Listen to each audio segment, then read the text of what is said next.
Hello everyone, আপনারা সকলে কেমন আছেন? আশা করি খুব ভালো আছেন। আমিও খুব ভালো আছি। প্রতিদিনের মতো আবার একটি নতুন ব্লগ নিয়ে হাজির হয়ে গেলাম আপনাদের সামনে। আশা করি ব্লগগুলো খুব ভালো লাগবে। তো আমাদের মহিলা মানুষের আর কি কাজ, সকাল থেকে রাত পর্যন্ত শুধু কাজ আর কাজ, রান্নাবান্না, খাওয়া দাওয়া, সংসারের কাজকর্ম গোছানো, এগুলোই কাজ। তো আমার এটি যেহেতু লাইফস্টাইল ব্লগ, এই জন্য আমি এগুলোই আপনাদেরকে দেখাবো। আমার সারাদিনের যা কাজকর্ম করা হয় তাই। তো আমি যা যা পারি তাই আপনাদের সামনে তুলে ধরতেছি।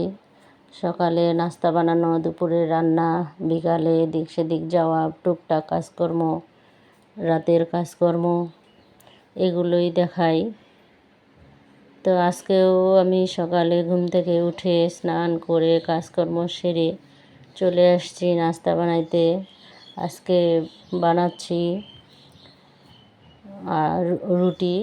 এটা হচ্ছে সিদ্ধ আটার রুটি, খামির করে গরম জলে। আর রুটির সাথে ডিম ভাজা আর আম। এখন যেহেতু আমের সিজন, এখন প্রত্যেক দিন আমার ব্লগে আম দেখবেন। আমের সময় তো আম খেতেই হবে, আর আমার আম খেতে খুব ভালো লাগে। এমনকি আমার ফ্যামিলির সবাই খুব আম পছন্দ করে।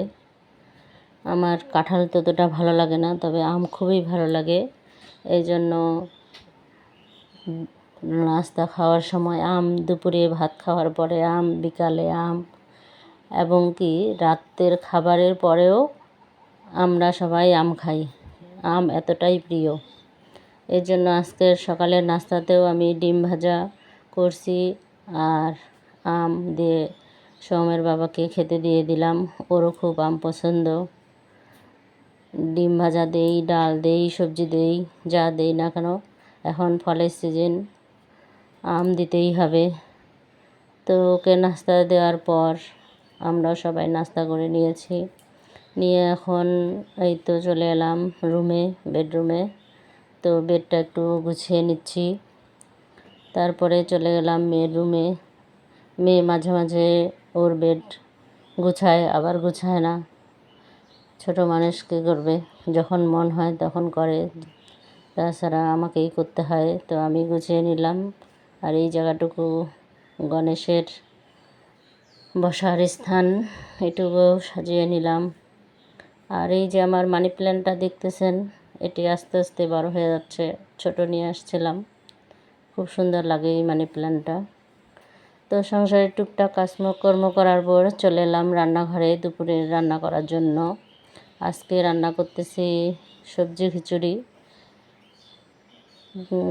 প্রায় 5-6 রকমের সবজি দিছি। মিষ্টি কুমড়া, ঝিঙা, কায়থা, পটল, আলু, বরবটি দিয়ে, মুগ ডাল দিয়ে, সব মশলাপাতি দিয়ে কষায় নিলাম। কষায় নিয়ে এখন আতপ চাল আর সিদ্ধ চাল, দুইটা চালেই মিক্সড করে দিছি।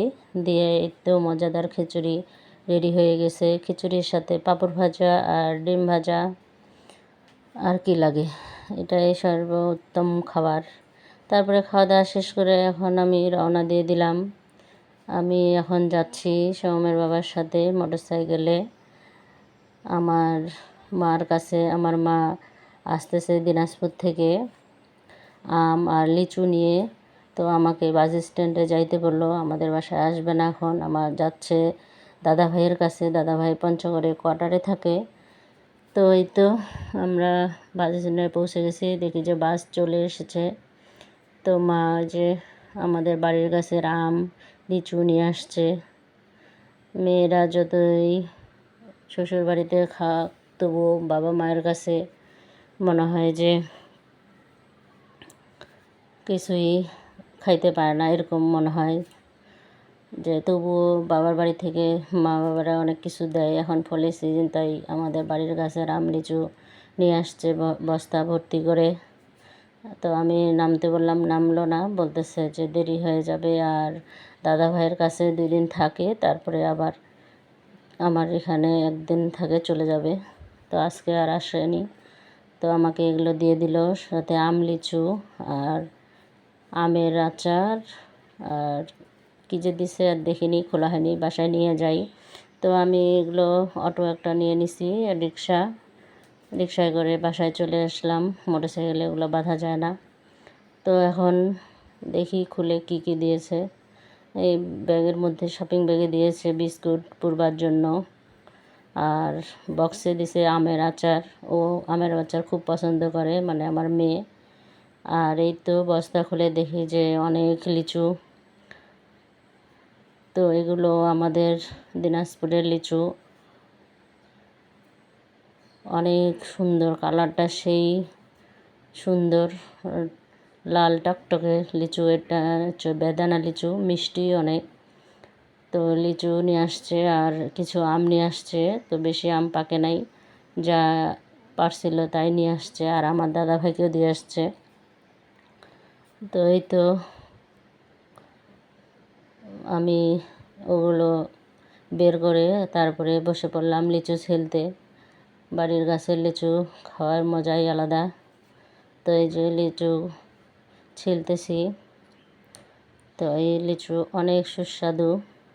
তো আজকের ব্লগটা এই পর্যন্ত। সবাই ভালো থাকবেন, সুস্থ থাকবেন, টাটা।